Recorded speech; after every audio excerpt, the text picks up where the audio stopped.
Now I know about horses. That's right, horses. I've been tossed off some of the best horses around here.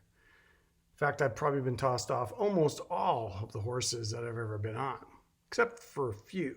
I mean, they talk about me. They see me coming and they're like, "Ooh, here he comes, hop along, dork. I want him." No, I cry, shotgun, shotgun. But even I, with proper tools and proper training, I can tame the beast below me, the beast beneath me. In fact, I actually once preached a whole sermon from the back of a horse in the Agriculture Center in Hunter Mall. I called it Sermon on the Mount. True story. But James uses the power of a horse and the power of a little bit and bridle as an illustration of the power of our tongue and how much damage it can cause. And this is very, very important. In fact, he's going after this thing, James. He's saying, be slow to speak. Be quick to listen. Be slow to get angry. He's saying, if you can't bridle your tongue, you probably are not filled with the Spirit of God. You're probably not even born again. Bridling the tongue, holding the tongue, controlling the tongue. It's a key to the Spirit-filled life. And so he goes after it like this, and he says, not many of you should become teachers, my brothers, because you know he who teaches is going to be judged with greater strictness. For we all stumble in many ways. Don't forget that. We all stumble in many ways. And if anyone does not stumble in what he says, he's a perfect man. One scholar says the word perfect means complete, as in done, as in finished. He's over, he's done, he's dead. I don't think that's what this means, because in the very next line it says, we know that he can also bridle his whole body. So if we put bits into the mouths of horses, he says, so that they obey us, we guide their whole bodies as well. Look at the ships also. Look at the ships. They're so large and they're driven by strong winds. They are guided, though, by a very small rudder wherever the will of the pilot is going to take them. So also the tongue is a small member of the body, yet it boasts of great things. And he goes on, he says, how great of a forest fire is set on by a tiny little spark of flame. And the tongue is a fire, a world of unrighteousness.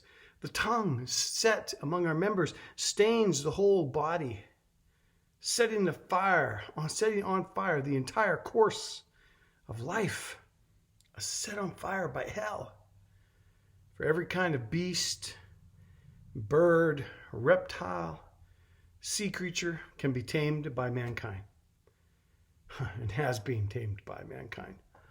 But no human being can tame the tongue. It's a restless evil full of deadly poison, he says. With it we bless the Lord our Father, and with it we curse people who are made in the likeness of God. He goes, from the same mouth come blessing and cursing. My brothers, this should not be so. Can a fig tree bear olives? Or grapevine produce figs? No. Can a spring pour forth bitter water and sweet? No. Neither can a salt pond yield fresh water. Doesn't make sense. It should not be. So he's saying, look at the power of the tongue. It's dangerous. You know, we say here we got real people, real problems, but a real God with real answers. Our real problems that we have, they all have one big real problem, and that's called sin. One of the greatest, if you can use that term, I think, is the power of the tongue, because it does so much damage to people. I remember growing up and being in high school, I was kind of a class clown, but I would also use sarcasm at the expense of somebody else to get a good laugh. And so I would say something funny, somebody else got kind of hurt by it, but the whole crowd of students laughed, so it was great. Until one day, and I made this cutting remark, and I seen the look in the eye of the person that I was making a joke about, and I saw her hurt. I saw her pain. And I went and apologized, and I said, Never going to do that again. And I really have tried not to do that intentionally at all, to really use sarcasm to hurt somebody. It's at that point on, it was like, oh, make myself the brunt of the joke. Make people laugh, yes, but not at the expense of others. It's the tongue. It's deadly. It's deadly. And so here James is looking at the power of the horse, a big mighty animal, and the power of a ship, which is like big in his day.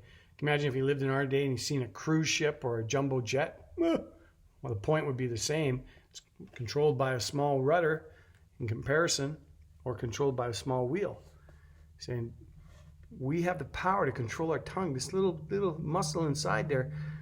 People say, I can't control it. I can't. I just swear, or I say things I shouldn't say. I know, but I can't control it.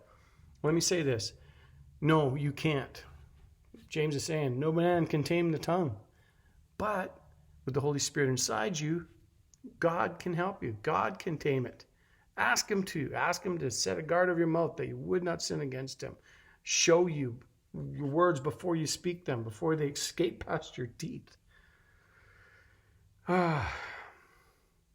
Even to a horse, that little bit is very small, but it can control the power of the horse.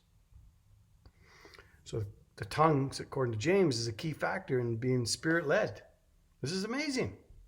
We all stumble, we all fall, we see this, we get this. Nobody's throwing stones. We are broken people. We get that. We're broken.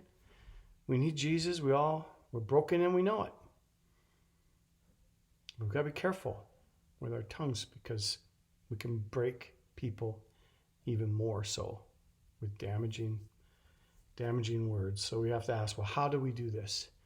How do we stay the course? How do we hold the course of purity, humility, and holiness? Well, James is saying there is a rudder. There's a rudder. And that rudder is called the tongue. Get control of it.